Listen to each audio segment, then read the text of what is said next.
Okay, I want you to think about the toughest thing you've ever been through. Seriously. Got it? Now, what if it wasn't just random, meaningless suffering? What if there was a hidden order to it all? That's what we're digging into today. We're going to explore the incredible work of Dr. John DeMartini to see how our absolute greatest challenges, well, they might just be our greatest strengths in disguise. In this quote, it really gets right to the heart of the whole thing. See, according to Dr. DeMartini, our suffering isn't just bad luck. It's the direct result of us chasing these fantasies. You know, a life with only the good stuff, no downsides. And at the same time, we're running from the stuff we simply can't avoid. He says that chase, that struggle, that's the real source of our pain. So where does this whole illusion even start? Well, think about it. From the time we're little, we're basically sold this fantasy, right? A life of only pleasure, only support, only peace. But here's the kicker. The universe, it just doesn't work that way. It operates on this hidden law of balance, a perfect, and I mean perfect blend of opposites. So we're all trained to chase one side of the equation, pleasure, support, peace, nice, while desperately trying to dodge the other side. But you just can't have support without challenge. You can't have pleasure without pain. It's impossible. It's like trying to find a magnet that only has a North Pole. It doesn't exist.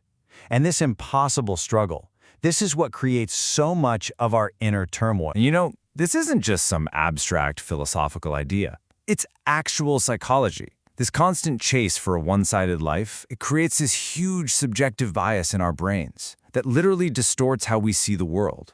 And there's this brilliantly simple experiment from the 19th century that shows exactly how this happens. Now, this is the really wild part.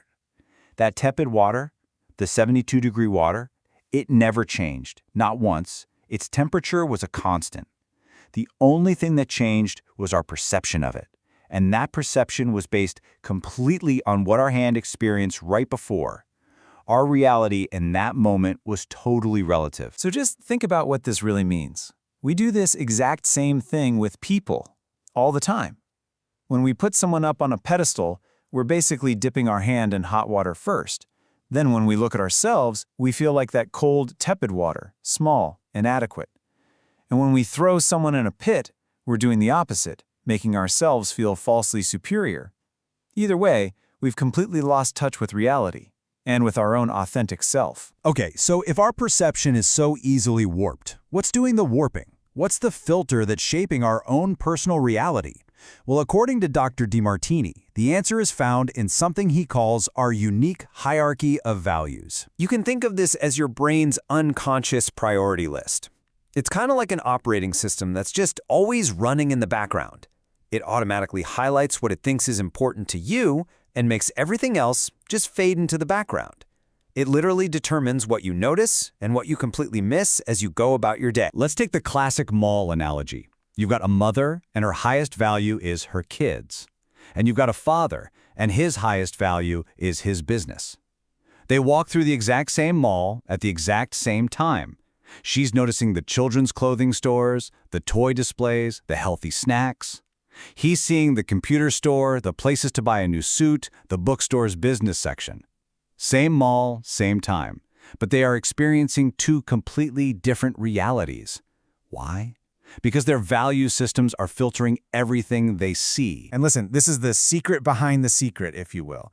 It's not magic, it's neurology. When you actually align your life with what you truly authentically value most, your brain's filtering system naturally starts to highlight opportunities that serve those values. Suddenly, the world stops feeling like it's in your way. Instead, you start to see how everything is on the way. Okay, now this is where the whole idea gets really, really powerful. Because if this principle of balanced perception works for something as simple as hot and cold water, what happens when we apply it to our deepest, most painful memories, to our traumas? This is a true story. It's about a South African businessman who was violently kidnapped right off the highway. I mean, they pulled him out of his car, stuck a bag over his head, threw him in a trunk, an event that anyone, and I mean anyone, would call pure one-sided trauma, an absolute nightmare. But here's the amazing part. Our minds are hardwired for balance. They literally will not allow an extreme negative experience to exist all by itself. So unconsciously, without him even knowing it, his brain was fighting back to create equilibrium, even in that moment of absolute terror. So there he is, lying terrified in the trunk of a car, and his mind spontaneously creates what DeMartini calls an anti-memory.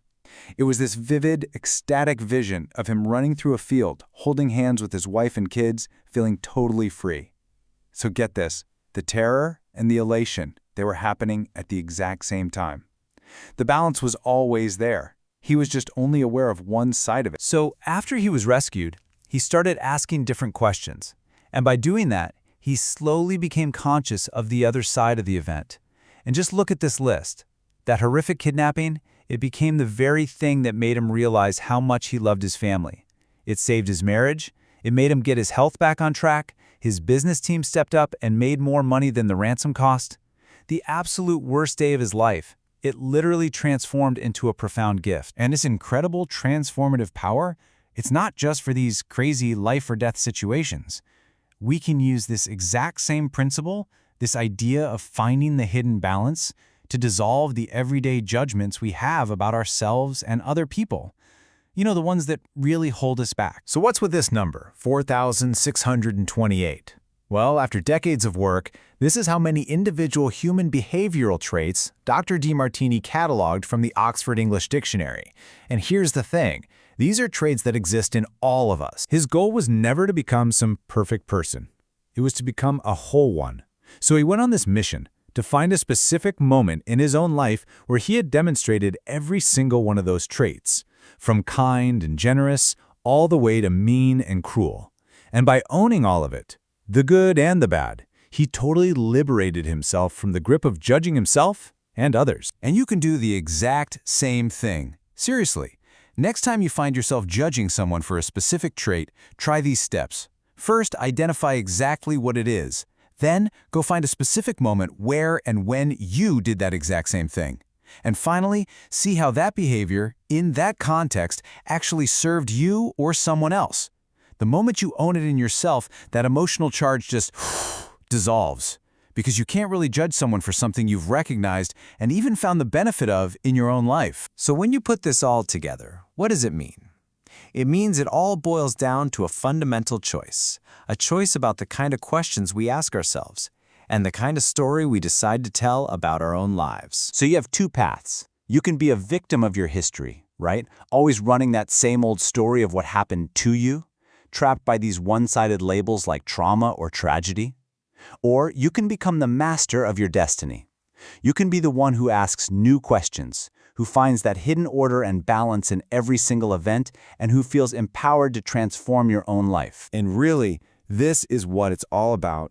The magnificence of who you truly are is so much greater than any fantasy you could ever dream up. The most powerful thing you can do is just stop. Stop chasing that one-sided idea of who you think you should be and give yourself permission to be who you are. All of it. All the beautiful, messy, balanced pairs of opposites. So the crucial takeaway here is that wisdom isn't about trying to get rid of half of yourself. It's not about cutting out the bad parts.